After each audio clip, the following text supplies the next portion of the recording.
จักสิหายังหามือคอยแล้วอุ๊บตอนนั้น ผู้เดียวเนาะ อันนี้ก็คือกันเด้อมันหมดอันนี้ก็อุ๊บอีกจักสิหายังตรงกับเขาบ่มีเขาหน่อยเดียว เฮ็ดหน้ากับผู้เดียวสำเนาะสำหรับผู้เดียวเนาะ ผู้เดียว เออ อันนี้ก็แล่นเฮ็ดอันนี้ก็วังเราโซอันนี้ เอา แล่นบ ฟัง อกลูกเคยให้ประไทยให้วานเอาเด้คอ เอา ยวานเอา อ่าไปบัดบักผู้ชายมันก็อยากไป อย่าไปเบิดคือกันบัดนี้ ไปหมด อืม ว่าไปหมดไผสิอยู่นำคอยเด้ แม่นแล้วยามเจ็บยามไข้มาเนาะ โอ้ ขึ้นกับวาสนาขึ้นกับบุญเอื้อยแล้วก็บุญเบานงแน่คันบุญเบานงมีมาทายแล้วมีผู้ซอยอันนี้ก็โอ้ยเบานงก็ยินดีดีใจนํแหละ เราเราเพื่อนนั่นพอเพิ่งหาหน้า เพราะว่าโตบ่ได้เฮ็ดนาอยู่เฮ็ดหยังไปหาเกี่ยวพาไปกินเขาเพิ่นช่วยเพิ่นก็ แล้ววันนี้เรื่องที่สองหลังจากเรื่องเขาแล้ว เรื่องที่สองก็คือเรื่องน้ำนะพี่น้องถ้าเป็นไปได้โอ้สาธุบุญคุณพ่อแม่ครูบาอาจารย์ลุงป่าเบิดสุขุสุคนถ้าเป็นไปได้อยากให้ซอยเพิ่นในไปพี่น้องเพราะเพิ่นผู้เฒ่าอายุก็หลายแล้วเรื่องน้ำตัวที่สองเรื่องน้ำแต่ย่ำแรงนี่บ่มีน้ำไปพี่น้องย่ำนี่เพิ่นก็บ่ได้ตักน้ำหอยน้ำหองตกย่ำแรงนี่เพิ่นบ่มีน้ำ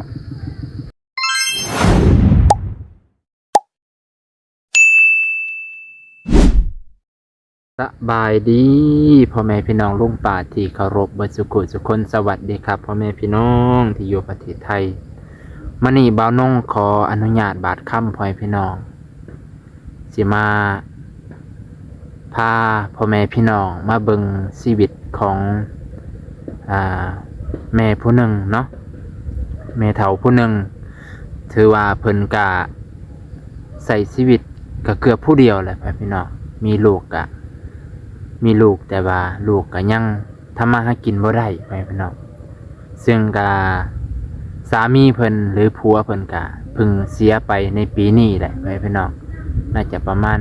5-6 เดือนนี่แหละเนาะตามที่บ่าวนงได้ยินหลายคนก็เว้าให้บ่าวนงว่าไปทายให้เพิ่นแน่บางเถื่อเพิ่นพอมีผู้หลักผู้ใหญ่ซอยเหลือบางสิ่งบางอย่างช่วงหนึ่งเพิ่นก็ตามที่บ่าวนงสังเกตเห็นกับเพิ่นก็ไปซื้อแต่ข้าวไปพี่น้องอาทิตย์ละเทื่อแต่ดิตนนะถือว่าเพิ่นก็อาศัยอยู่ชีวิตเพียงผู้เดียวนั่นแหละหาผู้เดียวว่าซั่นเถอะลูกก็คือเห็นแหละพี่น้อง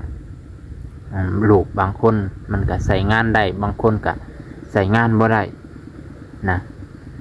ลูกก็ยังน้อยว่าจังซั่นซะเนาะยัง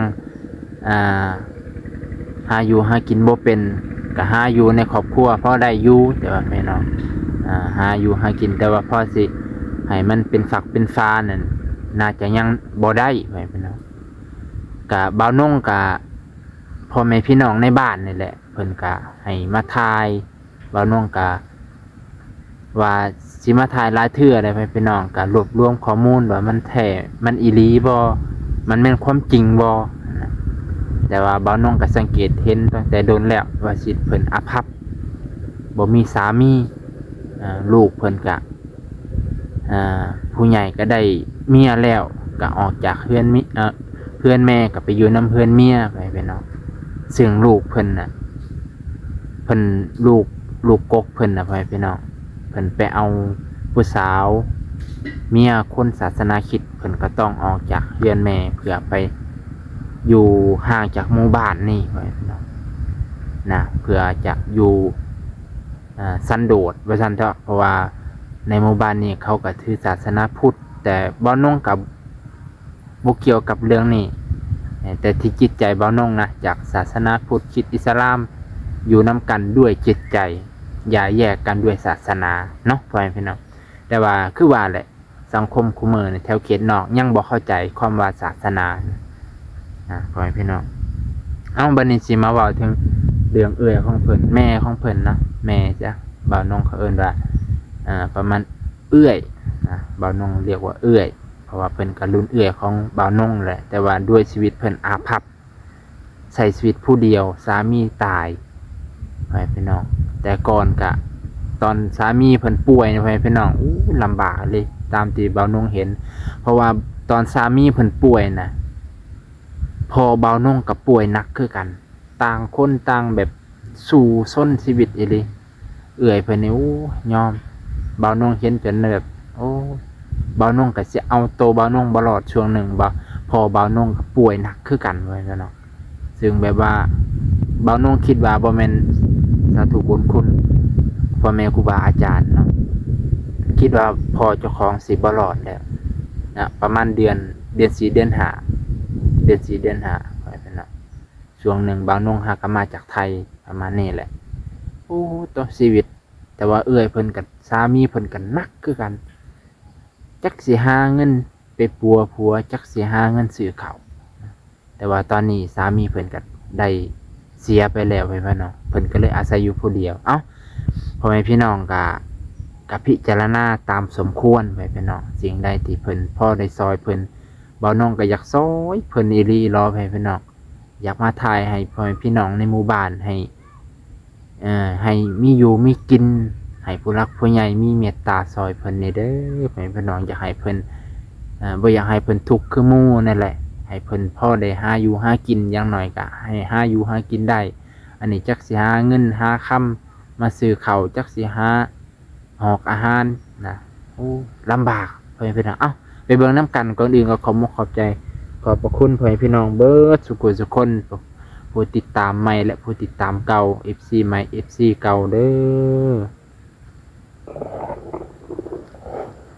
นี่แหละพ่อแม่พี่น้องเฮือนเพิ่น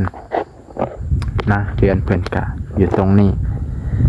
ตอนนี้เพิ่นก็กำลังเฮ็ดอยู่เฮ็ดกินอยู่เนาะบ่าวนงก็ถือว่าอยากมาหลายเทื่อส่วนหลายน่ะเขตแถวนี้พ่อแม่พี่น้องสิ่งที่ขาดเคินที่สุดก็คือข้าวเฮือนอยู่ที่อยู่ที่นอนเนี่ยก็พอมีอันนี้ก็คือว่าได้ย้อนลูกเพิ่นสมัยลูกเพิ่นบวชไปเนาะครูบาอาจารย์เพิ่นมาสงเคราะห์อนุเคราะห์ให้ช่วงหนึ่งที่ลูกเพิ่นบวชนะเพิ่นก็เลยเฮ็ดเฮือนให้อันนี้ก็ได้ย้อนลูกไปเนาะครูบาอาจารย์ทางสวรรณเขตอันนี้ก็ขอมกขอบใจขอบพระคุณครูบาอาจารย์นะวัดในตัวเมืองนั่นแหละเพิ่นก็ได้มาซอยว่าต่อแต่ว่าคู่มือนี่เพิ่นก็ยังขาดเหลือบางสิ่งบางอย่างเรื่องข้าวอาหารเนี่ยแหละไปพี่น้องเพิ่นกำลัง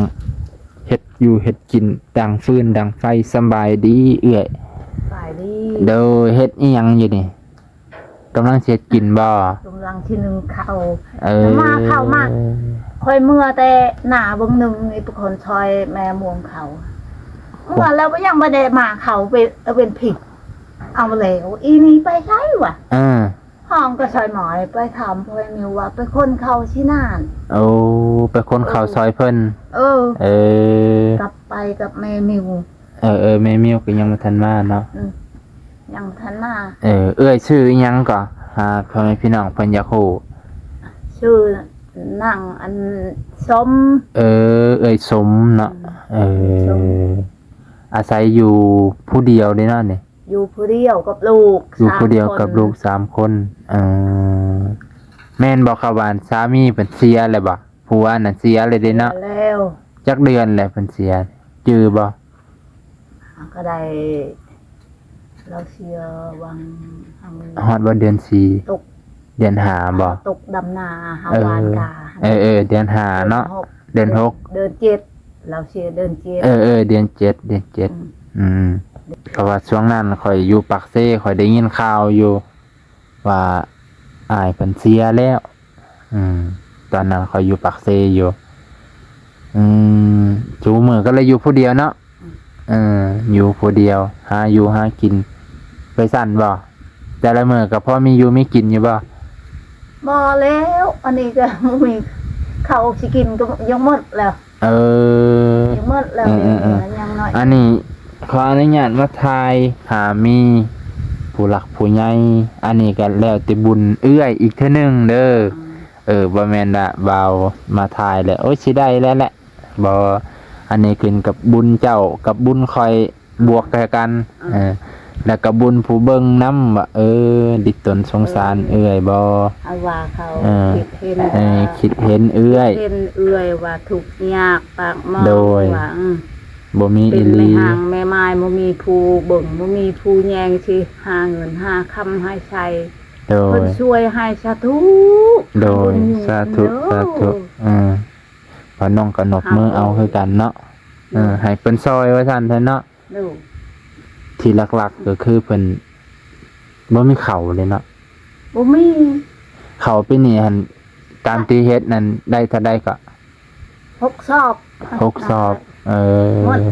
เขาปลูกกันหั่น 6 สอบนี่ กินกันหั่น คันเขาปลูก2 สอบเนาะส่วนหลายเขาปลูก2 สอบยังเหลือ4เหลือ4แล้วสีประมาณ2เทื่อ 2 เทื่อหมด เบิดเลยบัดนี้ประมาณ2เหลือ4 สอบนี่กะว่าคันอยู่กันจักคนก็ 3นี่3คน4 สอบไล่ไว้โลด2เดือนนี่เบิด หมดบ่กุ้ม แม่น ห้ามบ่กุ้ม บ่กุมแม่น เหมาะจะว่าสิกุ้มนะได้บางเทื่อลูกหลานมาที่พุ่นหันเข้ามาหันเต็มเลยเฮือนนี่เขาเจ้านึงน้อยก็บ่พอลูกมาเฮ็ดแล้วได้ ลูกเนาะลูกมีจักคนทั้งเบิด จะอีแทะอีจ้อยอีพ่อยพุ่น โอ้ยที่เพิ่นเอาผัวทางพุ่นอ๋อ นั่นค่อยได้ยินอันแม่เชียงบ้างเราพื้นใส่ก้อยว่าอีแทะหันว่าเจ้าหันขึ้นสัมภาษณ์ว่าบ่หันสัมภาษณ์ได้ไหมเพราะว่าเป็นหยัง บ่เมื่อนั้นน่ะเฮาไปอยู่แต่ว่าบ่เห็นเอ่ยแท้ บ่ เห็นแต่ผัวเพิ่นก็คือว่าแล้วผัวเพิ่น มาให้สัมภาษณ์ได้ไหมแล้วเขาว่ายึดทุกข์อะไรรอบ่กินกระบุม ข่อยก็เห็นอยู่เฮือนเพิ่นโอ้ตาดีตนเลย สิมีหยังคนนี้อีกจัง เอากะยาเพิ่นแต่ว่าเว้าเรื่องเอื้อยก่อนบางเทื่อมีผู้หลักผู้ใหญ่ใจดีเบาน้องก็อยากมาแต่โดนอยากมาก็ ยาก ก็บ่ได้ยากอายๆแน่ย่านมาแล้วบ่ได้ย่านเอื้อยผิดหวัง ได้บ่ได้ก็ย่านบ้านเอ้ย คันได้ยินแบบนี้คันมีแห้งอยู่ซั่นย่านมาทายแหละโอ้ย ถ่ายบ่ได้เขาบ่มาให้แล้วก็เช็ดแล้วได้ก็ บ่เป็นหยังเนาะแล้วแต่บุญ บ่ยังดอกเป็นค่อยสิว่าแนวใด เฮาก็คิดอยู่ เอ้าบ่ได้แล้วก็ย่า บ่เป็นหยังก็สู้ต่อ สู้ต่อ ประเด็น เฮ็ดเวียกในเฮือนเนี่ยหาสิหลอกพอได้ใช้แล้ว เพราะว่าช่วงหนึงค่อยเห็นเอื้อยนั่นเที่ยวแต่ไปซื้อข้าว ซื้ออันนี้ก็ ตอนยังบ่ทันช่วงใดก็นะ วังเดือนเก่าเดือน เดือน7เดือน8เดือน9เห็นซื้อตลอดนะซื้อแต่ละเทื่อเท่าใดก็ 2 เทื่อ 3 เทื่อไปซื้อ เป็นโลบ่ ซื้อเป็นโลหามีเงินเอาเอ้ย ซื้อเป็นธงน้อยๆหั่นบ่ ถ้วยนี่แหละเขาตักใส่ถ้วย3ถ้วย4ถ้วยแล้วโลนึง2โล3โลอยากได้เท่าไรอยากได้3โลก็ตักใส่ถ้วย3ถ้วยบางทีก็4ถ้วยก็4โลเขาเห็นเจ้าไปซื้อคุมื้อเกือบบ่แม่นคุมื้อน่ะเกือบทุกอาทิตย์เนาะไปขุดจิรอบ่ขุดจิรอวางเห็ดออกนี่จ้ะช่วงเฮ็ดหั่นนั่นแหละแม่นแหละช่วงเฮ็ดชื่อเขาแม่น จักสิหายังหามอุ้ยคอยแล้วอุ๊บตอนนั้น ผู้เดียวเนาะ อันนี้ก็คือกันแหละมันหมดอันนี้ก็อุ๊บอีกจักสิหายังตรงกับเขาบ่มีเขาหน่อยเดียวเฮ็ดหน้ากับผู้เดียวสำเนาะสำหรับผู้เดียวเนาะผู้เดียวอันนี้ก็แล่นเฮ็ดอันนี้ก็วังเราโซอันนี้แล่นบอกลูกเคยให้ป้าไทยให้วานเอาเด้เคยวานเอาวานเอายังโซนะนี่ลูกเอ้ยสิเฮ็ดนำไรเอาสูไปวานให้คอยเขาได้เลยกินบ่ได้เลยก็ย่าเฮ็ดมาได้ว่าเก็บมาโซแล้วเฮ็ดบ่ได้ตอนอายเพิ่นโซยแห้งเนาะเฮาก็เห็นอยู่โอ้ยเพิ่นสู้ผู้เดียวไว้พี่น้องทั้งบ่ใช่ บ่แม่นนะนี่แหละชีวิตของเอื้อยเพิ่นไปพี่น้องถ้าผู้ใดมีจิตใจเมตตาอยากซอยเพิ่นกะพ่อแม่พี่น้องก็สามารถติดต่อหาเบานงได้ไปพี่น้องสิบ่เอาหยังลูกเอ็นยำหายยำนาก็ห้ามเอ้ย แม่นอยู่ ไทยรถก็รถเขาหันบ่ไทยหันโตหาเงินอีก ซื้อน้ำมันให้เขาไทยให้ ซื้อน้ำมันให้เขาไทยก็ทำว่าจ้างเขาแน่เนาะ ยามเขาได้ เพราะว่าลูกอะผู้หญิงผู้หนึ่งเนาะผู้ชายผู้หนึ่ง ผู้ชายผู้หนึ่งหักยังบ่คิดอยากได้ยังนะหัน ยังน้อยเนาะเขาบ่คิดอยากได้จังยังบ่รู้จัก ผู้หญิงก็ยังน้อยเนาะ ยัง แม่น น้อยพอดีคนดึงๆลางๆหันยักอันนี้แห้งก็ได้แม่อยู่คนเดียวจะไปหันวันมีงานจะไปเฮ็ดงานตัดอยากปะแม่อยู่คนเดียวอีนางน้อยคันเราอยากไปเฮ็ดงานแต่ก็ยันแม่อยู่ผู้เดียวเนาะคิดแม่อีก เราก็คิดเห็นแม่อยู่ผู้เดียวว่าขอไปคนหนึ่งอยู่ใครแน่เนาะอันอื่นอันไปบักผู้ชายมันก็อยากไป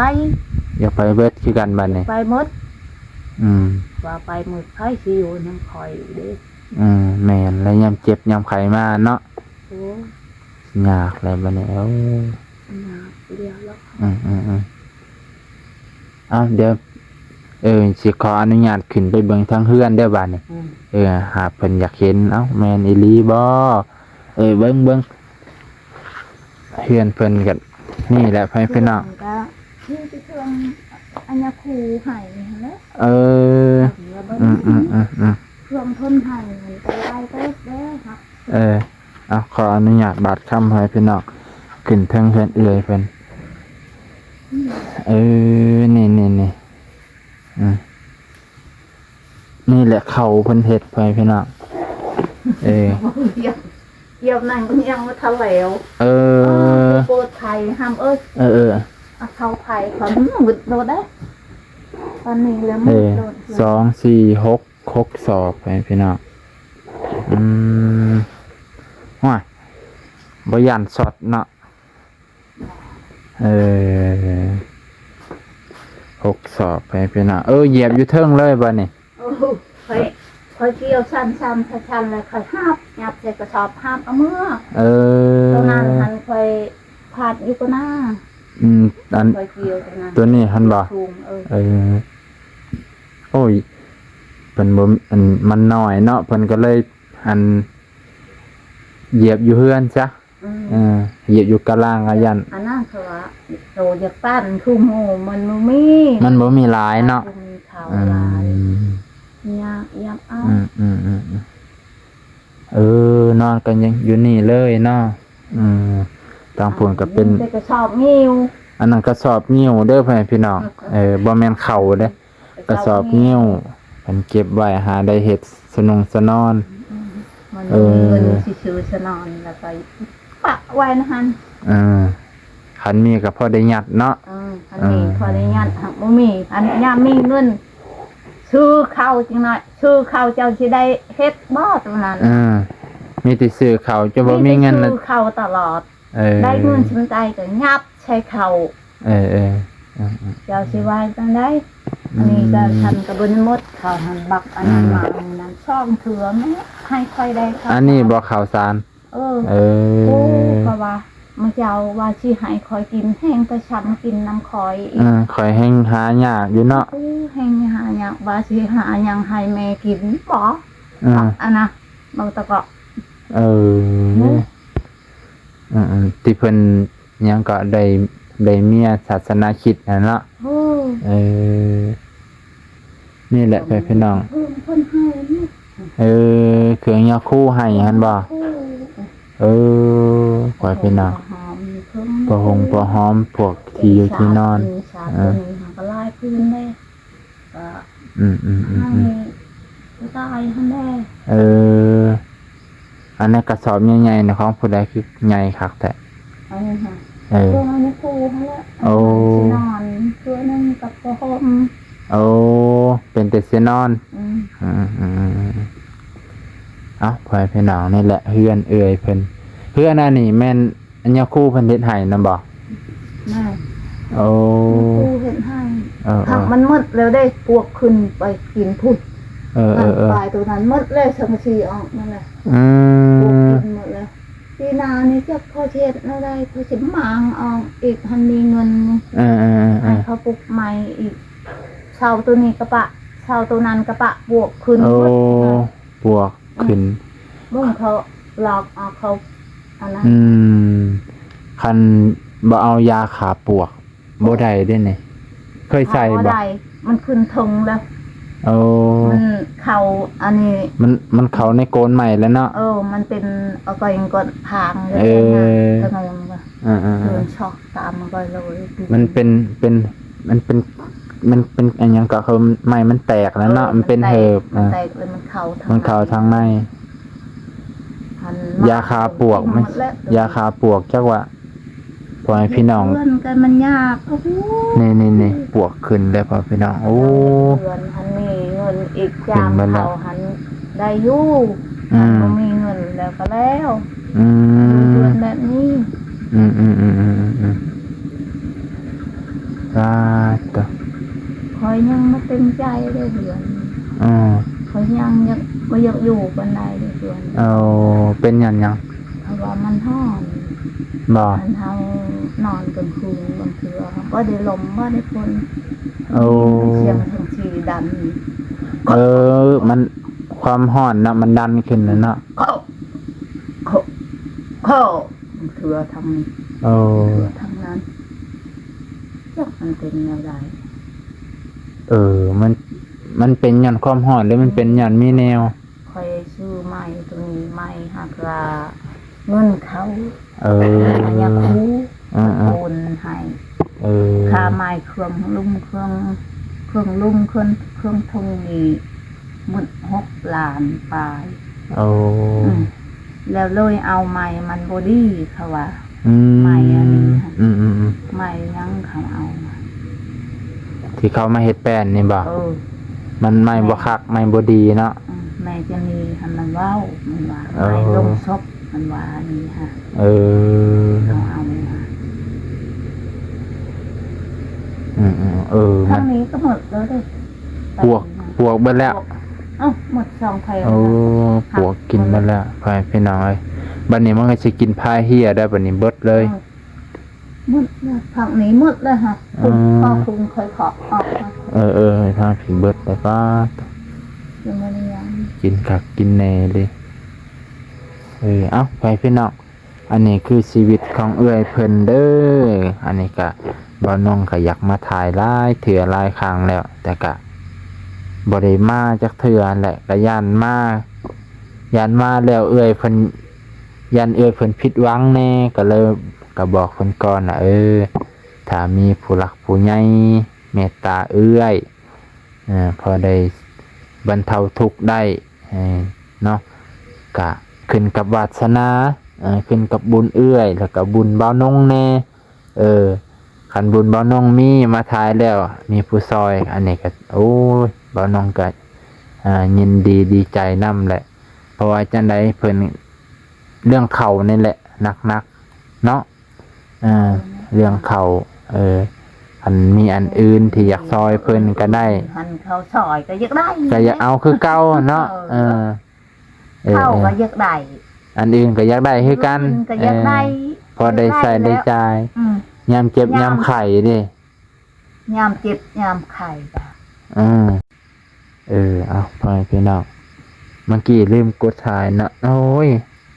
อันนี้ก็สิเพราะว่าอีกเทื่อนึงว่าเพิ่นขาดเรื่องน้ำไปพี่น้องน้ำกินเพิ่นก็แต่ก่อนตอนผัวเพิ่นอยู่ก็พอได้ซื้อกินหลังจากเพิ่นเสียแล้วก็บ่ได้ซื้อเพิ่นไปตักเอาเป็นน้ำบ่ธรรมชาติเนาะเนาะ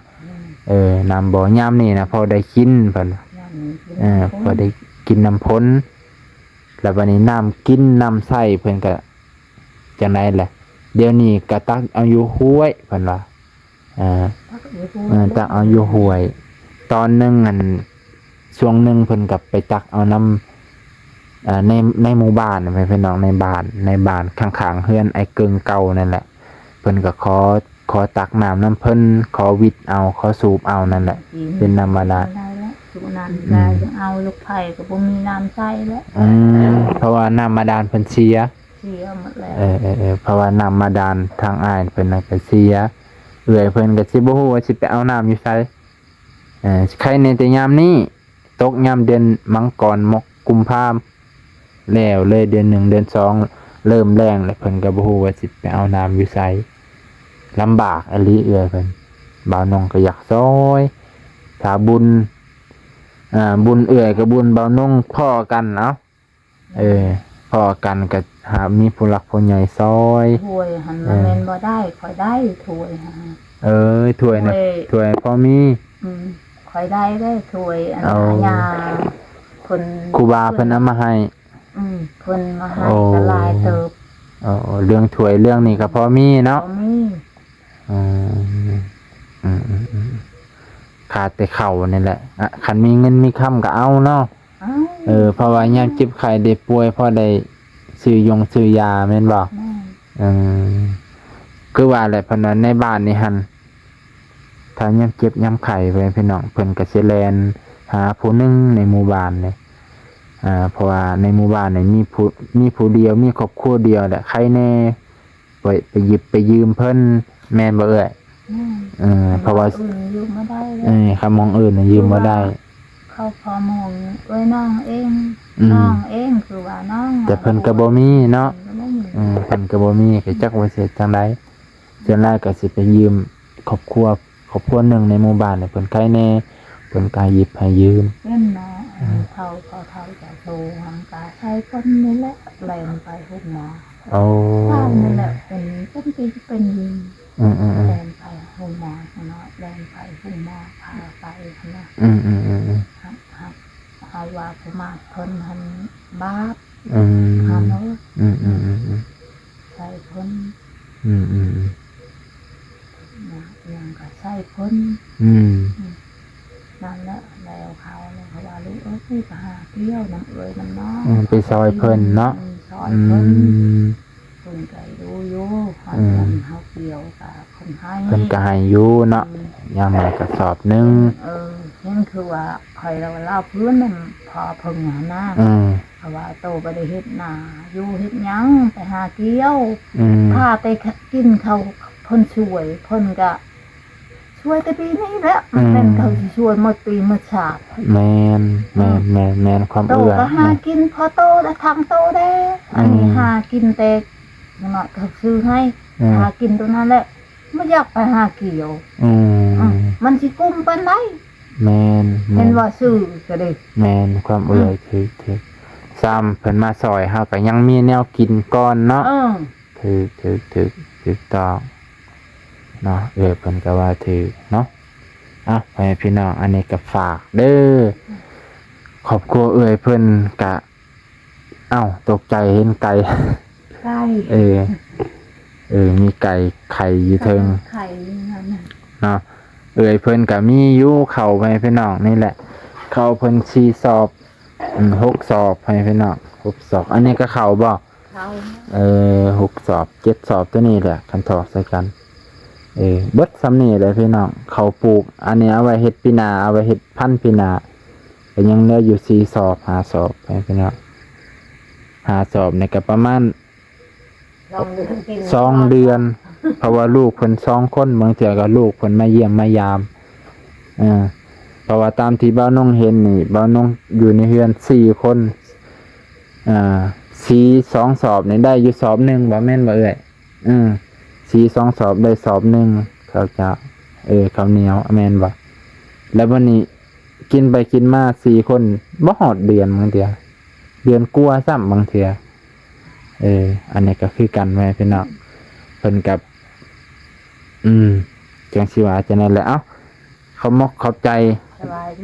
เขามอกขอบใจเด้อที่ให้มาถ่ายทาบุญ บุญวาสนาเฮามีน้ำกันก็ให้เพิ่นมาซอยซะเนาะถ้าเพิ่นมีบุญมีวาสนาเถอะมีบุญมีวาสนาว่าซั่นเถอะบ่แน่ได้เนาะถ้ามีผู้มาซอยบ่น้องก็อยากมาถ่ายแต่ดนเลยแต่ว่าโอ้ยานเพิ่นว่าถ่ายแล้วบ่มีหยังให้เนาะ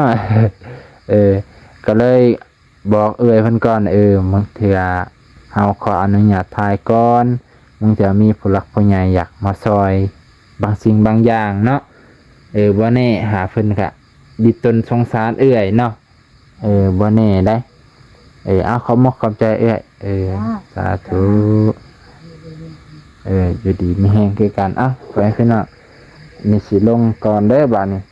นี่แหละลูกเพิ่นจนค่ำนี่ยังบ่ทันมาไปเพิ่นเนาะยังบ่ทันมาปะแม่อยู่ผู้เดียวนี่ก็โอ้อยากมากจะดนเลยเพิ่นเนาะเพิ่นตาดีตนได้เพิ่นเนาะคือบ่น้องกะบ่แม่นบ่อยากมาก็อยากมาเพราะว่ายานมาแล้วคือว่าแหละยานมาแล้วบ่มีหยังให้เลยเฮ็ดให้เพิ่นผิดหวังเฮาก็เลยอยากมาแน่บ่อยากมาแน่เนาะแต่ว่าก็แจ้งไปให้เพิ่นแล้วว่าเฮามาถ่ายเถื่อมีผู้หลักผู้ใหญ่อยากซอยก็บ่แน่แต่มีผู้ใจดีเมตตาสงเคราะห์อนุเคราะห์มนุษย์โลกนำกันก็เลยบอกเพิ่นไปเนาะนะคือบ่าวนงกะอยากมาแต่ดนแล้วพี่น้องมื้อนี้ก็เลยได้มาก็บ่ได้ไกลจากเพื่อนดอกบ่ได้ไกลจากเพื่อนบ่าวนงปานใดนะพี่น้องจังไดก็พ่อแม่พี่น้องก็พิจารณาเอาเด้อพี่น้องลุงป้าเพราะว่าเพิ่นก็ถือว่าอยู่ผู้เดียวซ้ำว่าผู้เดียวแหละลูกก็บางเทื่อก็อยู่แน่บ่อยู่แน่ลูก2คนก็มันยังบ่ได้เวียกได้การได้งานซำใดพี่น้องผู้หนึงก็ถ้าอยากไปเฮ็ดงานเพิ่นก็ดิตนแม่อยู่ผู้เดียวนะพี่น้องสิ่งที่เพิ่นขาดก็คือบ่น้องขอเว้าตื่มอีกว่าเรื่องข้าวนะการอยู่อาหารการกินนี่เพิ่นพอหาได้อยู่คันมีข้าวนี่เพิ่นยังพอได้ค้ำไว้นะว่ามีข้าวแล้วเฮาก็พอหาอยู่หากินแต่ก่อนน่ะเพิ่นหาอยู่หากินเพื่อไปขายแล้วไปซื้อข้าวบัดแนวอยู่แนวกินบัดบ่มีนะช่วงเฮ็ดออกบ่าวน้องก็เห็นสังเกตเห็นเพิ่นไปซื้อข้าว